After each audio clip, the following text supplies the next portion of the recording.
এই বিড়ালকে কখনো আপনারা কষ্ট দিবেন না, বিড়ালকে আদর করবেন, বিড়ালকে ভালো মতো পুষবেন। বিড়াল যদি কোনো জাতির জন্য দোয়া করে, কোনো গৃহস্থর জন্য দোয়া করে, ওই সংসারের মধ্যে উন্নতি শুরু হয়ে যায়।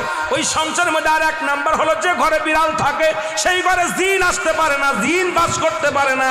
আর একটা ঘোষণা শুনে নেন, নবীজি বলে গেছেন, যে ঘরের মধ্যে বিড়াল ছানা বাস করে ওই ঘরের মধ্যে জিন জাতি প্রবেশ করতে পারে না। তাহলে ছোট ছোট মাসুম বাচ্চাগুলো যে ঘরের মধ্যে থাকে, মুসলমান অনেক সময় জিনের আশ্রয় পড়ে যায়, অনেক সময় জিনে আসর করে, ওই ঘরের মধ্যে জিনে আসর করে।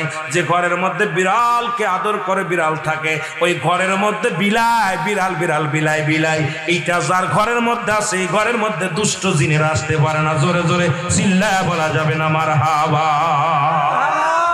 একবার নবী সুলাইমান আলাইহিস সালাম শুনতে পাইলেন পাশের বাড়িতে একটা কুকুরকে কষ্ট দিয়ে বিষ